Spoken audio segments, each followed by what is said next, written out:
"Give my mom your room or leave," Julia said, like she was asking me to pass the butter. Craig didn't flinch. He didn't look at me. Just stared at the crease in his napkin, like it might answer for him. The air around the table turned flat. Nobody blinked. I glanced at the plates, steamed chicken, fresh rolls, the berry crumble I'd made from scratch that morning. 9 plates. Julia's mother sat where I usually did, close to the window, smiling like a cat that had already eaten the bird. I didn't say a word. Just set down my fork, folded my napkin across my plate, and stood. My knees didn't shake. My voice didn't rise. "Excuse me," I said. I heard someone laugh nervously behind me. I didn't turn around. Upstairs, I packed one small bag, a few changes of clothes, my toiletries.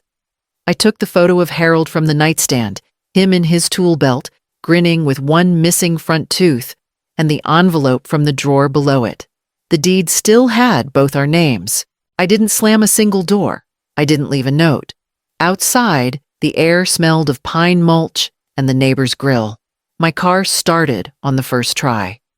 I pulled out without looking back at the porch. The tires whispered down the road. I didn't put on the radio. Just drove past the park where Craig used to fly kites, past the school where I'd worked 30 years. I turned onto Trish's gravel driveway just as the sun dipped low enough to catch the windshield. Trish didn't ask a single question. She opened the door, pointed toward the spare room, and handed me a glass of water. "You can stay as long as you want," she said. I nodded. That night, I slept on cool sheets with the window cracked. For once, I didn't lie awake waiting for someone to knock. The next morning, I called my lawyer. The phone rang twice before Cynthia picked up. "I didn't think I'd hear from you this early," she said. "I need to review the deed," I told her, "and I'd like to start the sale process." There was a pause on the other end. "Are you sure?" "Yes."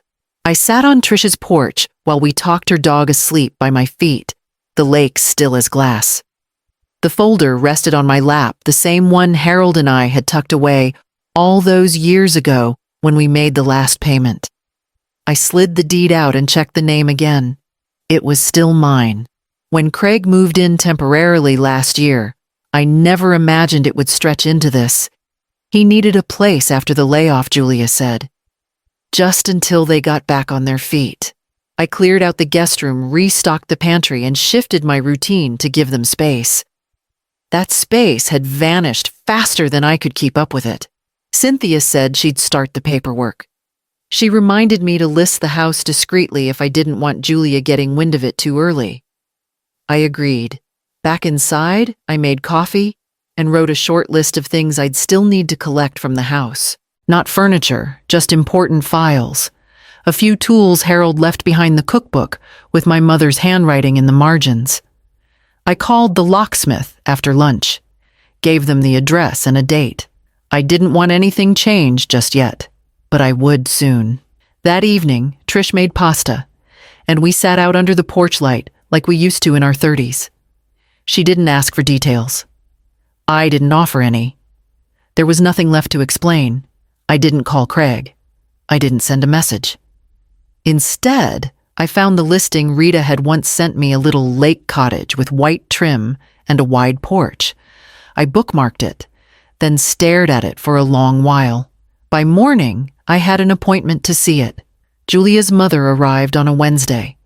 She brought 3 suitcases and a dog she said was hypoallergenic, though my eyes told me otherwise. Just for a few days, Julia had promised. She needs a break. The break turned into a week. Then 2. The guest room slowly became her space. I found my framed photos boxed up in the hall closet, replaced by her scented candles and throw pillows that didn't match anything I owned. When I mentioned it to Craig, he muttered something about compromise. By the end of week 3, she'd rearranged the pantry. My neatly labeled shelves were undone and recategorized by her system, which involved placing dried beans next to dish soap. I couldn't find anything without asking. She'd claimed my recliner too, the one Harold gave me for Christmas the year before he passed. When I came downstairs one morning, she was drinking coffee in it, slippers off socks on the ottoman. Julia had started using the phrase "our home" whenever guests came by. "We're still settling in," she'd say. "Just trying to make it ours." I stayed quiet, but I started writing things down. A habit from my days at the elementary school. Quiet people notice more when they're holding a pen. Then came the shift. One afternoon, Julia cornered me in the hallway. "My mom's knees aren't great," she said sweetly. "It's getting hard for her to use the stairs." I waited. "Would you mind swapping rooms just temporarily? The upstairs one is still perfectly nice." Craig stood behind her, saying nothing. So I moved, boxed up my clothes, carried my own linens up the narrow stairs. I slept next to a window that wouldn't shut properly and tried not to resent the creak in my spine each morning. I kept my mouth shut and let them pretend it was kindness. But every morning, I added to the little notebook I kept tucked in my purse. The night Julia made her demand at the dinner table, it wasn't the first line she'd crossed. It was just the last. I wasn't angry. Not in the way they probably imagined. Anger fades. This was different. Something sharper. Quieter. Resolved. The morning after the dinner, I booked an appraisal. The man came 3 days later, while Julia was out with her mother at some wellness class, and Craig was at his new contract job. I told him to park down the street. He said the house was in better shape than most he'd seen. I told him I kept things tidy. I listed the house privately through an agency. Trish recommended one that knew how to keep things quiet until papers were signed. I didn't want a sign in the yard or pictures online that might stir gossip before I was ready. Next came the bank. I updated my mailing address to Trish's, redirected utilities, called the water company the power board. Everything could be transferred within a week's notice. I checked the lockbox in the closet, pulled out Harold's will and the updated deed, and slid them into a weatherproof folder. I didn't pack loudly. Just a few boxes at a time. Papers, photo albums, the quilts my mother made long before arthritis stiffened her hands. I put them in the back of my car under a blanket. Julia never looked. Neither did Craig. One morning, Julia passed me in the hallway and asked if I'd picked up more almond milk. I said no. She didn't ask why. They thought I was sulking, waiting. They didn't realize I was already gone in every way that counted. I walked through the house differently now, not like it was mine, but like it was something I was closing gently behind me. I cleaned the baseboards, repaired the loose stair tread Craig had kept stepping over. I even polished the brass doorknob Harold installed himself. No one noticed. That was the whole point. On the day I confirmed the showing at the lake cottage, I marked it in my calendar with a small green dot. I didn't tell Trish I was going yet. I wanted to see it first. Just me and the key. The house was smaller than mine, but the bones were good. 2 bedrooms, 1 bath, a screened-in porch with a view of the water that caught morning light in a way that made silence feel like a gift. The kitchen was plain but clean. No updates meant no one had lived in it long enough to strip it of its character.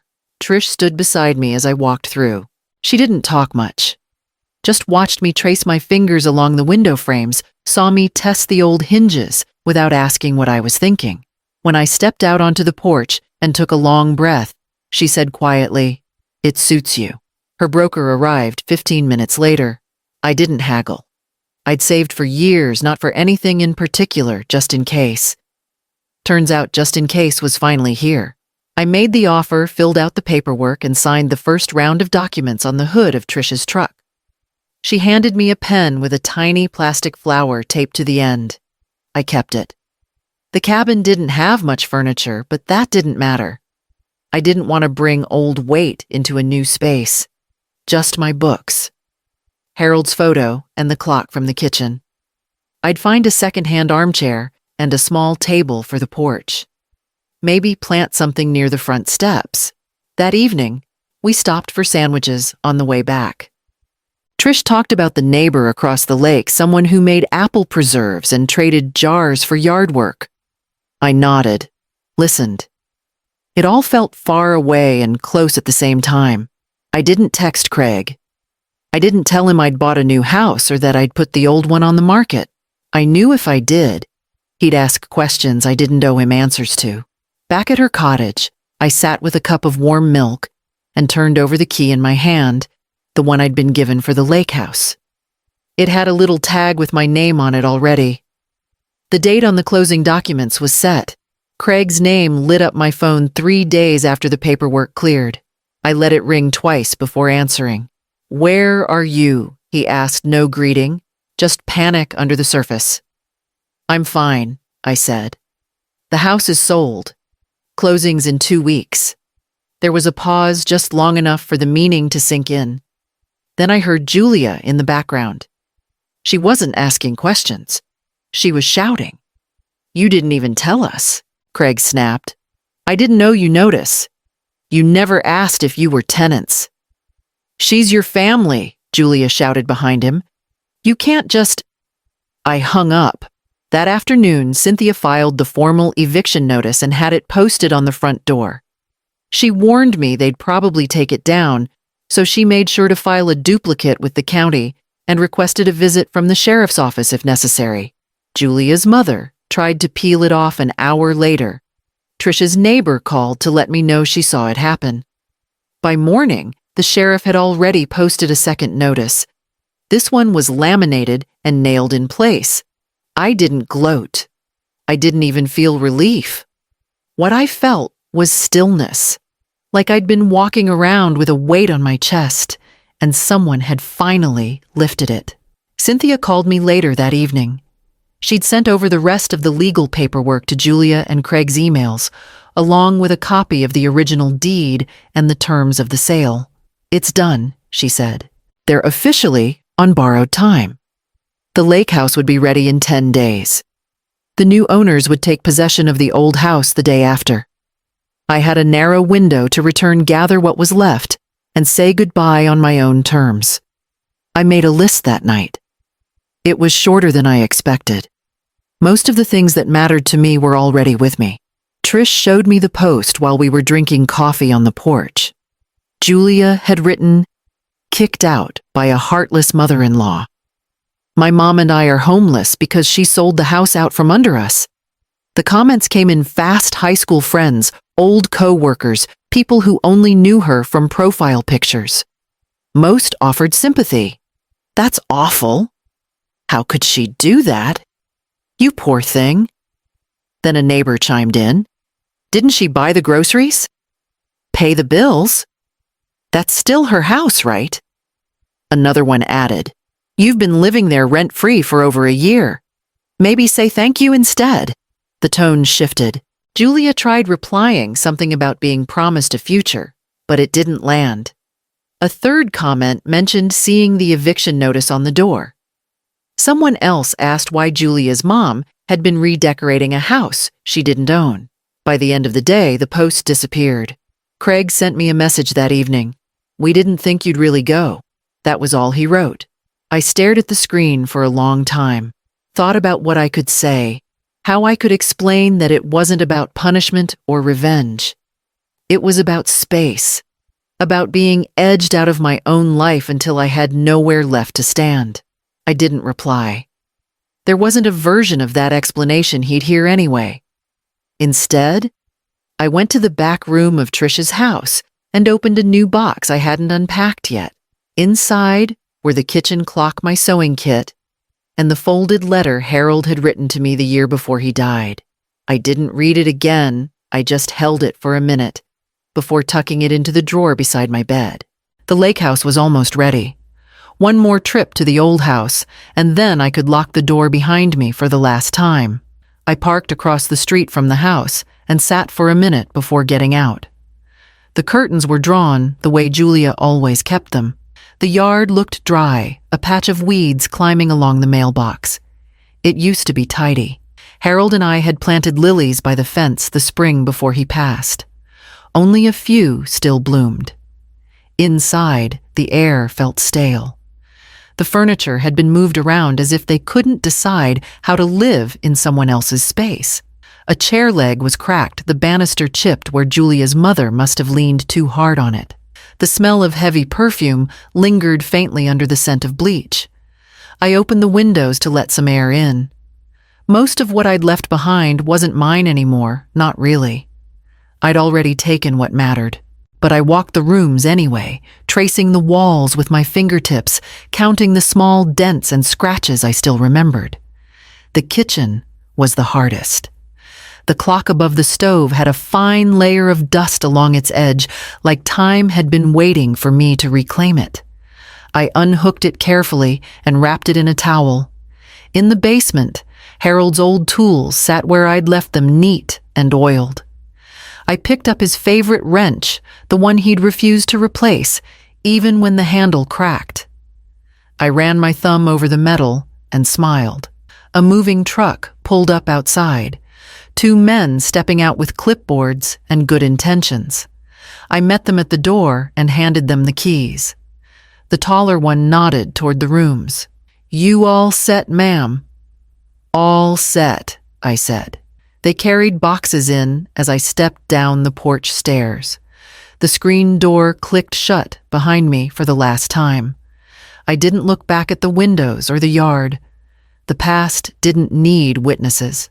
By the time I reached the car, the clock and wrench were on the seat beside me. The lake house key rested in my pocket, warm from my hand. The lake was still that morning, glassy and pale under the early light. I sat on the porch, wrapped in a sweater, a mug of tea in one hand, and a worn paperback in the other. The only sound was the quiet lapping of water against the rocks. I read the same page twice before setting the book down, not because I wasn't paying attention, but because I didn't have to. Nothing was pulling me elsewhere. No one was calling from the stairs or asking if I'd seen their shoes or wondering what was for dinner. For the first time in years, I didn't have to listen for footsteps. Across the water, a man in a straw hat stepped out of his dock shed and waved. I'd seen him once before, trimming hedges near the mailbox. I raised my hand in return, slow and easy. No words passed between us, just recognition. That was enough. Around mid-morning, Trish pulled into the drive and walked up the porch with a brown bag of peaches.